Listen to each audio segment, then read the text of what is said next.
好，现在菲律宾的内部受到了3个重击，所以在求中国大陆会不会求助无门呢？我们等一下会来关注，尤其现在内部又爆发贪腐等等的问题、政变的问题，小马可仕是否下台要正式的进入到倒数的阶段了呢？等一下都会一起的来做解答。赶快来看到，其实，在最近真的菲律宾遭受了3重的打击，不管是天灾，不管是人祸，甚至是政变。首先，我们来看到地震，这个才在最近宿务发生了6.9强震。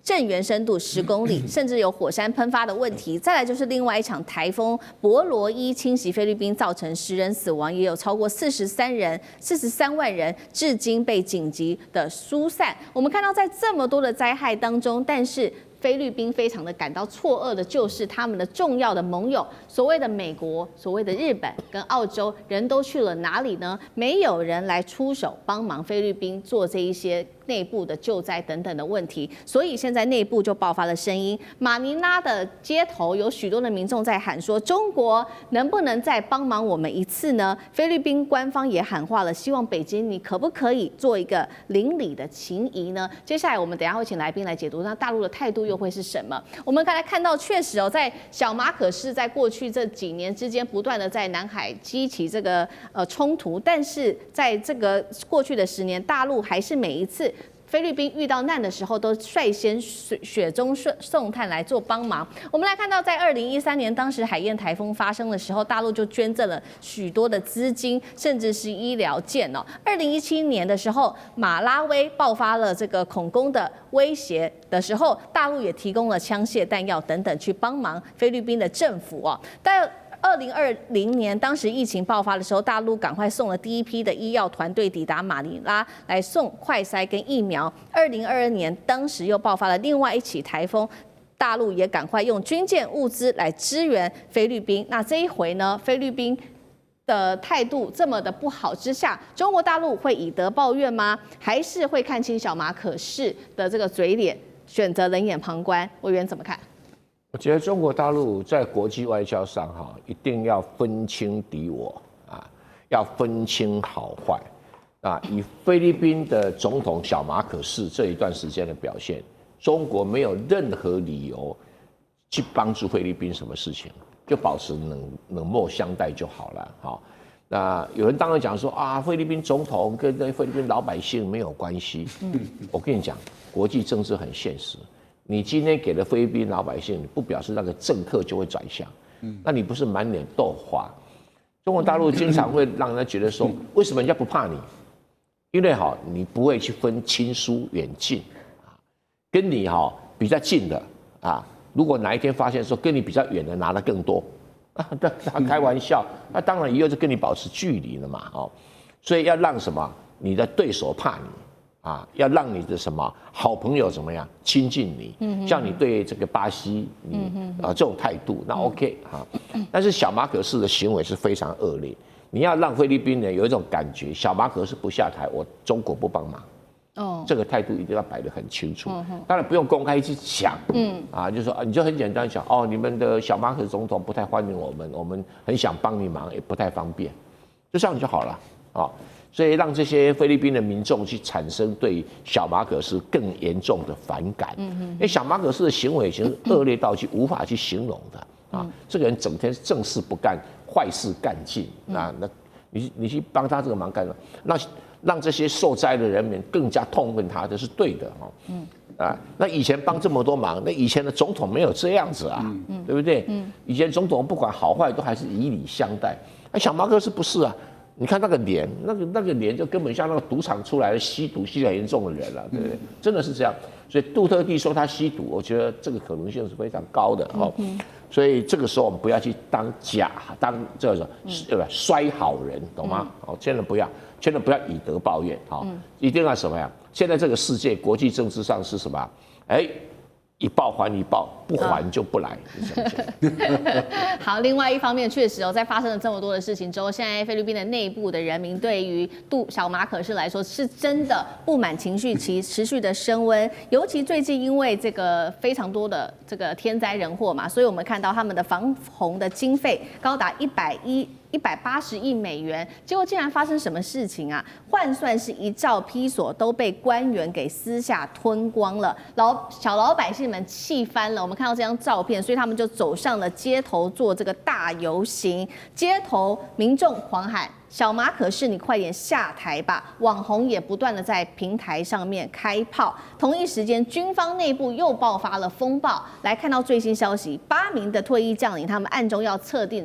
动这个叫做柔性的政变，要求现任的这个参谋总长撤回对于小马可仕的支持，改为支持萨拉杜特地副总统。接下来怎么看这个政军的角力？将军怎么看？我觉得这只是刚开始而已哈。这次虽然说是柔性政变没有成功，但是绝对后面会接二连三的来哈。但是这次来讲，我认为这个政变没有成功，倒不见得是这个他们的参谋长和参谋总长把这件事情压下来。我认为是美国在后面使力的关系，因为你注意到，他们要拥戴的是副总统哈，这个杜特地沙拉来担任这个总统，然后政变之后要拥戴沙拉是亲中的，这是绝对是美国没办法接受的。那当然，我相信这是背后一定是有美国力量把这件事情压下来。可是你美国能够压这次，你能够压下一次吗？这是第一个。第二个来讲，我们看菲律宾现在的状况来讲的话，他在基层的民众，由于这次的天灾来讲的话，已经造成民众更大的痛苦哈。这个上兆披索的这个防洪的预算就这样子被贪污弄光了，然后刚好又紧接着发生了台风来袭，让老百姓生活在水深火热之中。其实这次台风对他们来讲的话，除了说道路会被这个摧毁之外，在家里面这个被水淹掉之外，另外农田因为海水泡过以后，那农田也没办法收成了，所以民众生活是非常的困苦的。那另外来讲，这是民众。那如果说高层来讲，我们看到这个菲律宾政局来讲也一直动荡不安。最早沙拉也传出来，他曾经讲过一句话，原来两个还这个貌合神离的哈，一起来竞选总统跟副总统。但是之后今年年初的时候，我又听到沙拉放出一个风声哈，说如果说是他被暗杀死掉的话，他已经找好了这个杀手，要把这个小马可仕的表弟，也就是国会的议长，要把他干掉哈。那也因为这个事情被弹劾，但是弹劾也没有弹劾成功了。可见的这个菲律宾的政局政坛高层来讲的话，还是彼此非常的动荡不安。在这种状况之下，这个高层来讲你是这个人祸，老百姓接受的是天灾。那你想想看，这种政局，菲律宾政局怎么可以稳定下来呢？那如果说这次中国很明显，以前来讲，他都基于人道立场，会最率先提供伸出援手来帮助这些老百姓实施人道救援。但是这次来讲，由于南海之间的事情来讲，我觉得中国这次来讲就不会再这么快伸出援手。但是我们也看到，这个菲律宾视为盟友的，不管是美国现在正在关门。这个政府关门，根本没办法处理这个援助的事情。对。然后这个日本这个500万的美金也卡在那边这个没有立刻的救援。我们讲救灾一定是救急嘛，一定是在第一时间要伸出援手。那如果第一时间你没伸出援手，后续来讲就很难了。所以我觉得小马可仕现在来讲的话，我觉得他同时面临好几股的压力。对。那这次的政变，我觉得只是刚开始，后续来讲一定会有接二连三。那小马可仕会不会走向他爸爸的这种前车之鉴，就到最后被老百姓赶走，然后流亡到美国去？我觉得可能性很高的。好，所以接下来要观察到菲律宾的内部这个政变是否在持续的扩大。那尤其现在这个小马可仕的民调持续的下滑当中，他为了要救自己的声望，现在似乎想要再继续打这个反中牌。于是呢，他就指控说，国内现在有亲中势力正在配合北京操作各种舆论他还透过他的国会领袖公开喊话，中国大陆正在用社群干预菲律宾内部的政策，试图用这个外部敌人来掩盖目前国内发生的各种天灾人祸。这样子的一个策略，真的能救他吗？还是把菲律宾推向更深的深渊呢？那赖老师也觉得说，这个小马可仕可能会被政变下台吗？小马可仕这一次的操作效果不大了因为大家都看到老百姓为什么站出来，老百姓自己也很清楚，网红也都很清楚，这次为什么老百姓都站出来反对小马可仕？这个最主要就是因为整个贪腐的集团的事件已经爆发开了，这个跟中国哪有关系一点关系都没有。而贪腐到什么程度啊？是令人匪夷所思的程度。他最主要刚开始的时候，就是几个工程被发现有偷工减料，因为刚盖好，然后没多久怎么挖一个大洞的，结果一清查了以后啊，还有100多个就是幽灵工程，也就是有项目也有钱，但是没有人做，那钱也拿走了。那这个贪腐的情况就非常严重，而且呢，都跟小马克思有关。所以小马克思的堂弟啊，原来的国会的议长也已经辞职下台了，因为都在被调查。这代表什么？老百姓的民怨啊，事实上是来自于小马克思的贪腐。再加上这次的风灾来了以后，老百姓看得很清楚啊。过去杜特地的时代有灾难的时候，中国会伸出援手，而小马可斯他背后的靠山是美国，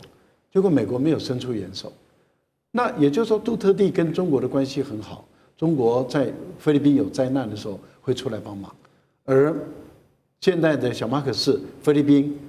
断绝跟中国的关系，跟美国好，结果美国并不会来帮忙。美国连自己的国家都不会帮忙的，怎么可能帮你这个国家的忙？在这样的情形下，你想想看，当小马克思在操作这种仇中反中，然后说中国大陆介入菲律宾的内政，造成现在人民的愤怒，这是中国的阴谋，这套说辞讲不过去，菲律宾老百姓也听不进去，也听不下去，他觉得你太可恶了。那对大陆来讲，就是你可恶中的可恶，所以大陆怎么可能会伸出援手来帮忙？如果大陆这个时候再伸出援手来帮忙，大陆就被大家嘲笑说你就是一个乡愿。孔老夫子很早就有说，乡愿就是得之贼呀。这个孔老夫子几千年都已经告诫我们不要当乡愿，乡愿就是烂好人，不是假好人，叫烂好人。烂好人就是没有是非，没有标准，没有亲疏远近，这种叫做烂好人。那如果你要选择当烂好人，那你就作践自己，因为你只有让全世界人瞧不起你。我觉得大陆不会做这件事情，所以在这一次的情形下，大陆没有理由也不会伸出援手，但是小马克思要操作。